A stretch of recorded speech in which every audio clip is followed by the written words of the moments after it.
p का power 10 minus 1 and also of p का power 11 minus 1। हमें दो पॉलिनोमियल गिवन है एंड शो करना है कि p माइनस 1 इन दोनों पॉलिनोमियल का फैक्टर है या नहीं है। तो फैक्टर मीन्स कि जब हम इस पॉलिनोमियल को इस पॉलिनोमियल से डिवाइड करेंगे तो रिमाइंडर क्या आ जाना चाहिए, 0 आ जाना चाहिए।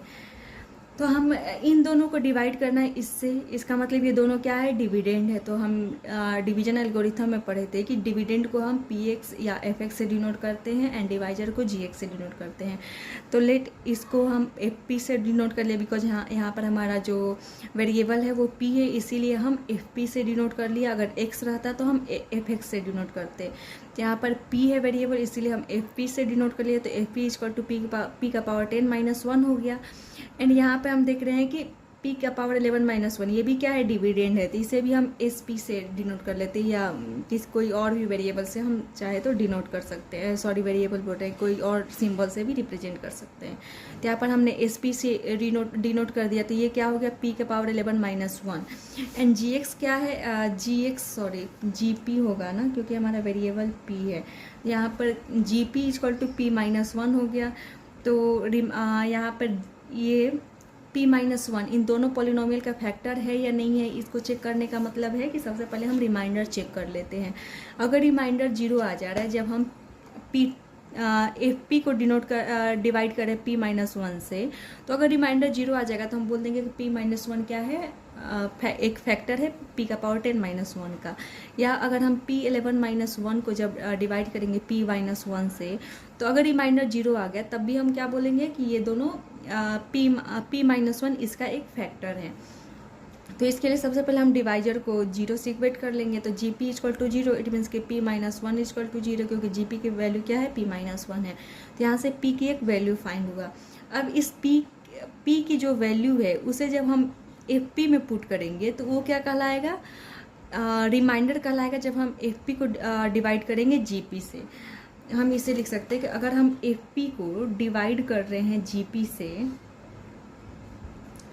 तो रिमाइंडर क्या आएगा। तो हमें इसके लिए क्या करना रहता है, gp को 0 से इक्वेट कर देना होता है, और जो p की वैल्यू आता है उसे ही जब हम fp में पुट करते हैं, इट मीन्स कि f1 की जो वैल्यू होगा वही क्या कहलाएगा, रिमाइंडर कहलाएगा। तो हम f1 की वैल्यू फाइंड कर लेते। तो f1 मीन्स कि यहाँ पे fp जहाँ f में p है वहाँ पे 1 पुट करते हैं, इट मीन्स कि 1 का पावर 10 माइनस 1। तो क्या हो जाएगा, 1 का पावर 10 1 ही हो जाएगा, 1 माइनस 1 0। तो यहाँ पर हम देख रहे हैं कि f1 की वैल्यू क्या आ गया, 0 आ गया। एंड यही क्या था, रिमाइंडर था। कब, जब हम fp को डिवाइड कर रहे हैं gp से। तो यहाँ पर देख रहे हैं कि रिमाइंडर 0 आ गया, इट मीन्स कि gp क्या है, fp का एक फैक्टर है। एंड हम सेकेंड में अब क्या चेक करना है कि sp को जब हम डिवाइड कर रहे हैं किससे, gp से, तो gp sp का एक फैक्टर है या नहीं है, फिर हमें वही चेक करना है। इट मीन्स कि gp को 0 से इक्वेट कर देंगे तो p की एक वैल्यू फाइंड होगा। अब इस p की जो वैल्यू होगा उसको हम sp में पुट करेंगे, तो जो sp की वैल्यू आएगा, इट मीन्स कि s1 की जो वैल्यू आएगा वही क्या कहलाएगा, रिमाइंडर कहलाएगा। तो इस p की वैल्यू को जब हम sp में पुट करते हैं तो क्या हो जाएगा, s1 हो जाएगा। तो s1 फाइंड करके देख लेते हैं। तो s1 क्या आ जाएगा, 1 का पावर 11 माइनस 1, 1 का पावर 11 क्या होता है, 1 ही होता है। 1 माइनस 1 क्या आ गया, 0 आ गया। तो यहाँ पर हम देख रहे हैं कि जब हम sp को gp से डिवाइड कर रहे हैं तो रिमाइंडर क्या आ जा रहा है, 0 आ जा रहा है। इट मीन्स कि gp क्या है, sp का एक फैक्टर है। एंड फर्स्ट में भी देखें कि जब हम fp को डिवाइड कर रहे हैं gp से तो रिमाइंडर क्या आ जा रहा है, 0 आ जा रहा है। इट मीन्स कि gp भी क्या है, फैक्टर है fp का।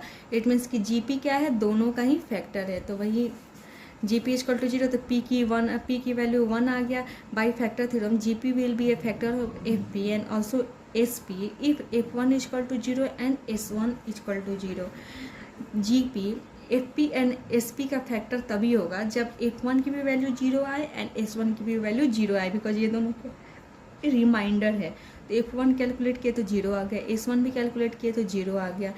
तो हम देख रहे हैं कि since f1 equal to 0 and s1 equal to 0, it follows that gp is a factor